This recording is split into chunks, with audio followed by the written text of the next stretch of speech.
शुरू करके आए हैं। मैं आपकी बड़ी इज्जत करता हूं, लेकिन आप साबित करिए इस स्टूडियो में कि आप भारत के नागरिक हैं।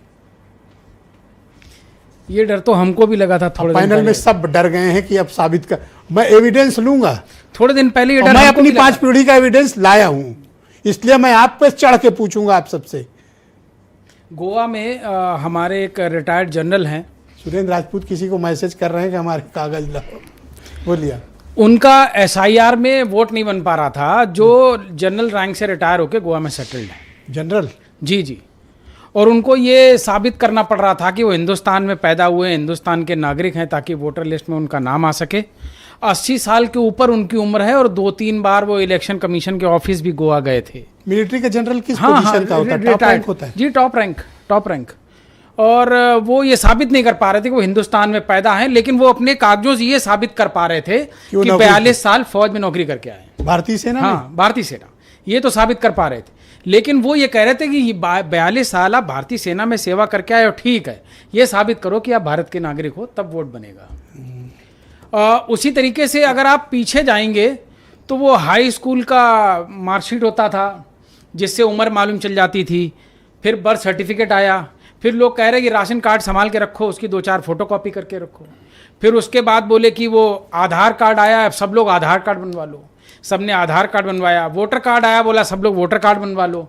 फिर उसके बाद बोले पैन कार्ड बनवा लो, वो बहुत जगह लगता है। लगवाते लगवाते कुछ सालों से तो लोग बहुत सारे पासपोर्ट बनवा रहे हैं। और मैं आपको अपना व्यक्तिगत बता दूं, करीब 20 साल से मेरे पास पासपोर्ट है, ब्लैंक है, कभी कहीं गया नहीं, मैं बाहर नहीं गया, उसके लिए बहुत पैसा चाहिए। लेकिन वो इसलिए है कि कोई कागज नहीं होगा तो पासपोर्ट की इतनी प्रतिष्ठा है कि उसकी फोटोकॉपी आप लगा दें ना, तो उसका वजन मान लिया जाता है कि पासपोर्ट है। मतलब आपके नागरिक होने का प्रमाण पत्र। हमको लगता था जिसके पास पासपोर्ट है बड़ा एलीट नागरिक है, उसको भारत का वीआईपी नागरिक तो अपने आप ही मान लिया जाएगा। पासपोर्ट ही इकलौती ऐसी चीज है कि लोग लॉकर में रखते हैं। आज हमको ये समझ में नहीं आ रहा है कि पासपोर्ट ऑफिस जाते बाहर रख दो, पासपोर्ट ऑफिस जाते हैं, वो आंख का, उंगली का और इतना एक्सरे और सब कुछ करते हैं। इसका मतलब वो सब मेहनत बेकार है। जबकि हमको सबको पता है कि पूरी दुनिया में आधार जैसा पहचान कार्ड इतनी जनसंख्या में, इतना विस्तार में, कि आपकी आंखों का आइरिस और आपकी फिंगर्स का सारा जो भी है वो इतना डिटेल्ड कार्ड दुनिया में कहीं नहीं है। और मोदी जी ने सबसे ज्यादा इसका विरोध किया था। मुझे नागरिक होने का प्रमाण पत्र नहीं जी। जब गुजरात के मुख्यमंत्री थे मोदी जी ने बहुत विरोध किया, और जब ये प्रधानमंत्री बने नंदन नीलेकानी जी इनको मिले और इनको ब्रीफ किया। पहली ब्रीफिंग में ये घोषणा हुई थी कि आधार कार्ड सबका बनना चाहिए।